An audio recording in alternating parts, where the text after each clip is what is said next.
So we are going to talk about the most valuable signing of the summer because, of course, every headline since the signing of Paul Pogba has read the headline Pogback. This is an £89 million record-breaking transfer. The former Manchester United player moves away to Juventus. Juventus work just on that basis, one of the best bits of business that they've ever worked at. They sign him for merely $1 million. They sell him back for around $88 million in profit. Whether you want to divide that up to how much they spent on Higuain, blah, blah, blah, whatever else, it's still not a bad bit of pocket change to take back from a player like that. But what was our conversation yesterday? Francis, did Juventus buy Pogba for free? No, Jason, they bought him for £1.3 million. Okay, Francis, that's free. That is the definition of free when you sell him for 120-something million. Undoubtedly. Not a bad bit of money to spend and not a bad bit of money to take home in terms of their checks and balances at the end of the year. But what I wanted to discuss on this clip is not just the money side of it because, again, as I mentioned before, the money becomes irrelevant because everyone's going to splash the cash. If you want to pay for a certain position, you're going to have to pay the big bucks. But in terms of weighing up what a team needs and what a player can offer, it's time to look at the general consensus of the signings this season, the ones that are the big-name transfers across all leagues, and generalize and come out with maybe one or two, because I don't know if I can narrow it down to just one, who are the most valuable signings for that team of the summer. So we have a graphic here that showcases some of the big names that have moved around in the transfer window. So, disclaimer alert, I just want to say this is from a website called Transfer Market where they rank in terms of money. Even they say that because of currency change, taxes, fees that get levied on, the numbers are close. They might not be exact. So if you see, I just want to mention N'Golo Kante and it says 35.8 or 35 for 80 million like pounds, whatever it is, it could be off by $1 million or $2 million. It's just ranked in terms of the money from top to bottom. Yeah. End story. So I'm not going to go through one by one and rank them how valuable they are. Like on this list straight away catches my eye is Gundogan, signing him for $27 million or whatever the fee worked out to be. It's not as much as you would expect for a player of his quality. He has had some injuries in the past, but I think he is a good player to come in for Manchester City. Is he the most valuable signing of the summer? No. One player on this list who definitely deserves to be considered is N'Golo Kante, because when you sign a player that has covered nearly every blade of grass in every single field in the Premier League for a measly fee of around $30 million, that's astounding business. You have to consider the money value of that, considering the fact that players like Sissoko have been put at the same price tag, just £5 million lesser than that of an N'Golo Kante, who is a Premier League winning player. He's proven himself both on the national stage now and at the club level. That's a fantastic bit of business from Chelsea. Again, though, I'm not one to show Premier League bias. I think he does have a destiny to be a great midfielder in the Premier League because he's already proven it in the season he was there. The system works to him that I think Antonio Conte will imply. And the overall system in the Premier League works for him. It's fast-paced. You have to really have a great engine. You have to have a decent enough ball ability to fill in that role. And I think what Chelsea are looking for, N'Golo Kante will offer. But the better choice in this list that still isn't the most valuable, but just pips N'Golo Kante for me is Pjanic. So whether it's Pjanic or Pjanic, however you want to say it, this is a guy that's showcased immense talent in his time playing at Roma, and now he comes over to Juventus to fill in a gap that they have been looking for, I think, even with Pogba there. Since Pirlo left, they've been trying to work out that chemistry in the midfield, have someone that can contribute, but also have a sense of infrastructure in that middle of the park, be that glue to hold players together.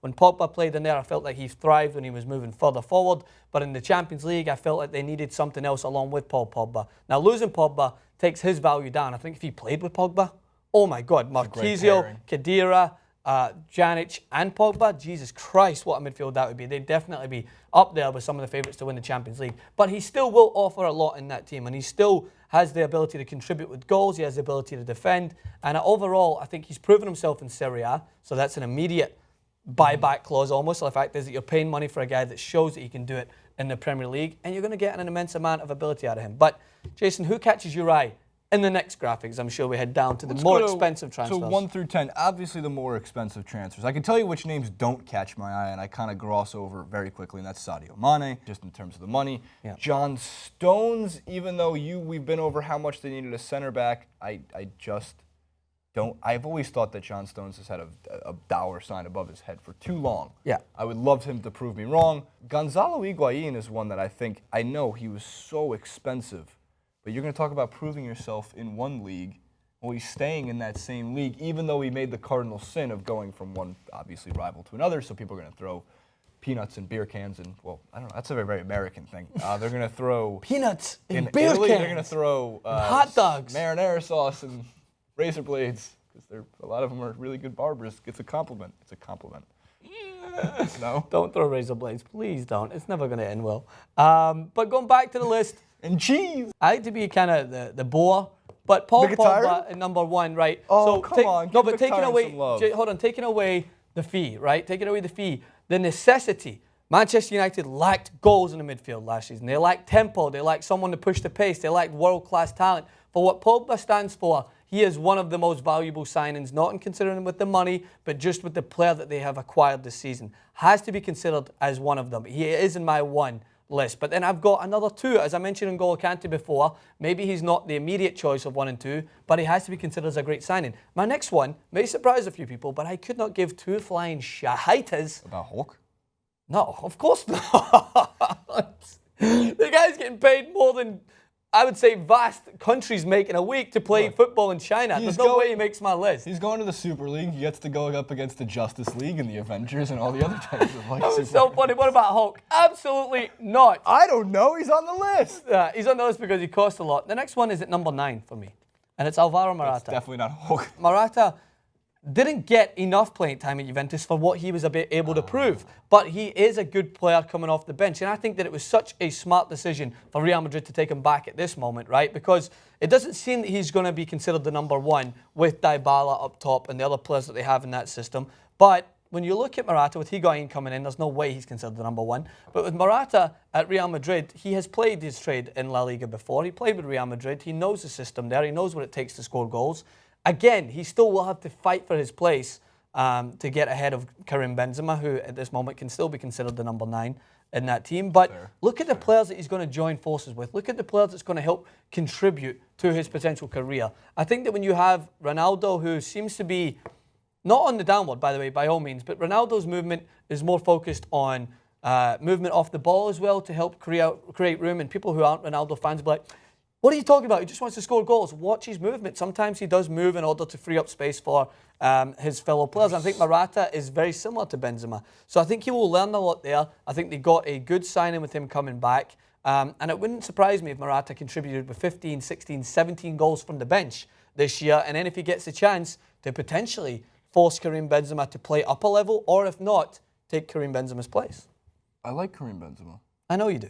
You have a weird liking for him. I do. I just because I find him so. I say this every time. He's so patient in the box. Yeah.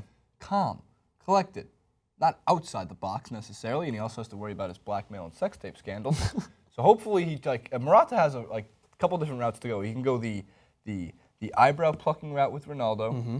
He can go the cutest little daughter in the world and Gareth Bale and have a family, or he can go sex tape blackmail scandal with Karim Benzema. Why not experiment with the 3? Which route would you go? Why not experiment with the 3?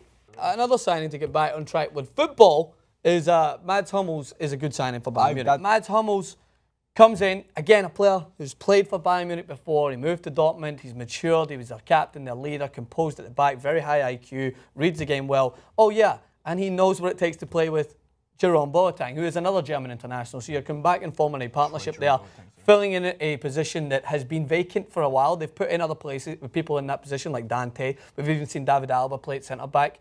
Carlo Ancelotti will probably play a 4-4-2. Mads Hummels and Jerome Boateng will fill that centre defence with so much maturity, so much composure and pace. Is that the best centre-back pairing in the world? On paper, it should be. We don't know yet because Pepe and Ramos, Champions League winners, Pepe's only getting better. Ramos will work.